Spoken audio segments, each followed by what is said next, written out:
ಏಕನಾಥ್ ಶಿಂದೆ ಮಹಾರಾಷ್ಟ್ರದ ಪ್ರಮಾಣ ವಚನ ನಾಟಕಕ್ಕೆ ಸ್ವಲ್ಪ ಮೊದಲು ಕೊನೆಯ ನಿಮಿಷದ ಕುಶಲತೆ. ಶುಭ ಸಂಜೆ ಮತ್ತು ಡಿಸಿ ನ್ಯೂಸ್ ಕನ್ನಡಕ್ಕೆ ಸ್ವಾಗತ. ಮಹಾರಾಷ್ಟ್ರದ ರಾಜಕೀಯ ಜಿದ್ದಾಜಿದ್ದಿಯ ಇತ್ತೀಚಿನ ಸುದ್ದಿಯನ್ನು ನಿಮ್ಮ ಮುಂದೆ ಇಡುತ್ತಿವೆ. ದೀಪಿಕಾ ನಾನು. ಪ್ರಸ್ತುತ ನಿಯೋಜಿತ ಮುಖ್ಯಮಂತ್ರಿ ಏಕನಾಥ್ ಶಿಂದೆ ಮತ್ತು ಹೊಸದಾಗಿ ರಚನೆಯಾದ ಮಹಾಯುತಿ ಸರ್ಕಾರದ ಪ್ರಮಾಣ ವಚನಕ್ಕೆ ಸಂಬಂಧಿಸಿದ ರಕ್ಕುಳ ಮೇಲೆ ಕೇಂದ್ರೀಕೃತವಾಗಿದೆ. ಡಿಸೆಂಬರ್ 5ರಂದು ಮುಂಬೈನ ಆಜಾದ್ ಮೈದಾನದಲ್ಲಿ ಪ್ರಮಾಣ ವಚನ ಸ್ವೀಕರಿಸಿದ ಸಮಾರಂಭ ನಡೆಯಲಿದೆ.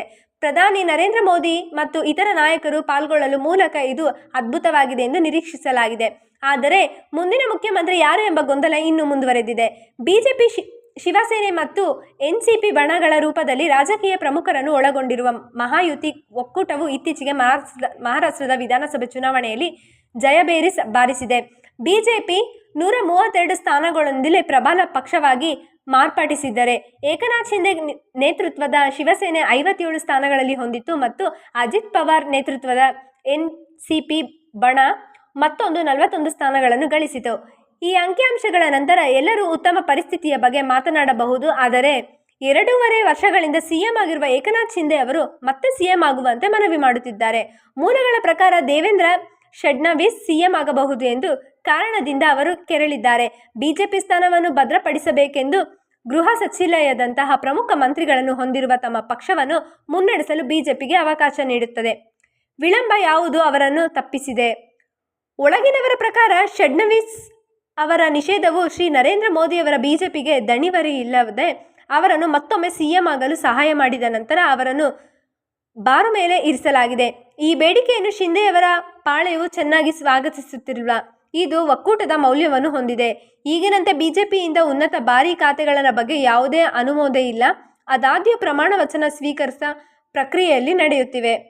ವ್ಯಂಗ್ಯವನ್ನು ಮತ್ತಷ್ಟು ಹೆಚ್ಚಿಸಿದ ಏಕನಾಥ್ ಶಿಂದೆ ಅವರು ಕಳೆದ ವಾರದಲ್ಲಿ ತಮ್ಮ ತವರು ಡೇರ್ ಸತಾರಾದಲ್ಲಿ ತಮ್ಮ ಆರೋಗ್ಯವನ್ನು ಮರಳಿ ಶುಶ್ರೂಷೆ ಮಾಡಿಕೊಂಡರು. ಆದರೆ ಸಂದರ್ಭಗಳಿಗೆ ಬಿಜೆಪಿ ಹೇಗೆ ಪ್ರತಿಕ್ರಿಯಿಸುತ್ತದೆ ಎಂಬುದರ ಬಗ್ಗೆ ಅವರ ಅಸಮಾಧಾನ ಬಗ್ಗೆ ಆರೋಪಗಳಿವೆ. ಅವರ ವಕ್ತಾರರು ಅವರ ಅಸ್ವಸ್ಥರಾಗಿ ಅವರನ್ನು ಕರ್ತವ್ಯದಿಂದ ಅಮಾನತುಗೊಳಿಸಿರುವುದರಿಂದ ಒಕ್ಕೂಟದಲ್ಲಿ ಆಂತರಿಕ ಕಲಹಗಳ ಬಗ್ಗೆ ಅಲ್ಲ ಎಂದು ಸ್ಪಷ್ಟಪಡಿಸಿದ್ದಾರೆ. ನಾಯಕರ ಹೇಳಿಕೆಗಳು.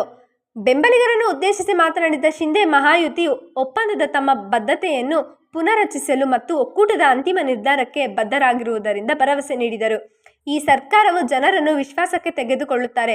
ಕಳೆದ 2.5 ವರ್ಷಗಳಲ್ಲಿ ನಾವು ಮಾಡಿದ ಕೆಲಸವನ್ನು ಸುವರ್ಣಾಕ್ಷರಗಳಲ್ಲಿ ಬರೆಯಲಾಗುವುದು ಎಂದು ಅವರು ಅಧಿಕಾರಿಗಳಲ್ಲಿ ಮುಂದುವರಿಸುವ ಆಸಕ್ತಿಯನ್ನು ತೋರಿಸಿದರು.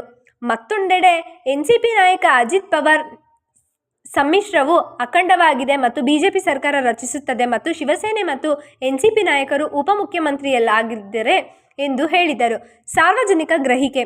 ವಿರೋಧ ಪಕ್ಷಗಳಿಂದಲೂ ಈ ವಿಷಯವನ್ನು ಪ್ರಸ್ತಾಪಿಸಲಾಗಿದೆ. ಶಿವಸೇನೆಯ ಪ್ರತಿಸ್ಪರ್ಧಿ ಬಣದ ಜನಪ್ರಿಯ ನಾಯಕ ಉದ್ಧವ್ ಠಾಕ್ರೆ ಆಡಳಿತವನ್ನು ಅಭ್ಯಾಸ ಮಾಡಲು ಬಂದಾಗ ಮಹಾಯುತಿಗೆ ಸನ್ನದ್ಧತೆಯ ಸಮಸ್ಯೆಗಳು ಈ ವಿಳಂಬಕ್ಕೆ ಕಾರಣವಾಗಿವೆ ಎಂದು ಆರೋಪಿಸಿದರು.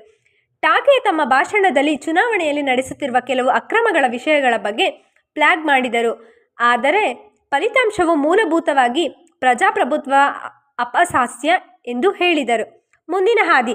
ರಾಜಕೀಯ ವೀಕ್ಷಕರ ಪ್ರಕಾರ ಸಮ್ಮಿಶ್ರ ಪಾಲುದಾರರ ಅಂತರವನ್ನು ಕೊನೆಗೊಳಿಸುವುದು ಮತ್ತು ಸಾರ್ವಜನಿಕವಾಗಿ ಬೀಳದಂತೆ ಕೆಲವು ಒಪ್ಪಂದಕ್ಕೆ ಬರುವುದು ಸಾರ್ವಜನಿಕರ ಹಿತಾಸಕ್ತಿ ಮತ್ತು ರಾಜಕೀಯವನ್ನು ಸಂಪೂರ್ಣವಾಗಿ ಮುಟ್ಟುವುದಿಲ್ಲ.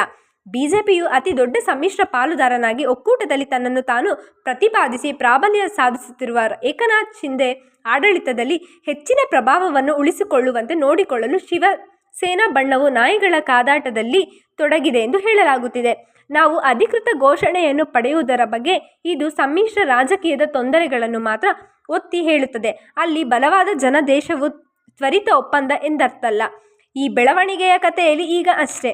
ಮಹಾರಾಷ್ಟ್ರ ಸರ್ಕಾರ ರಚನೆಯ ಕುರಿತು ಹೆಚ್ಚಿನ ಮಾಹಿತಿಗಾಗಿ ಡಿಸಿ ನ್ಯೂಸ್ ಕನ್ನಡವನ್ನು ಅನುಸರಿಸಿ. ಇದು ದೀಪಿಕಾ ಮತ್ತು ನಾನು ರಾತ್ರಿಗೆ ಸಹಿ ಹಾಕುತ್ತಿದ್ದೇನೆ.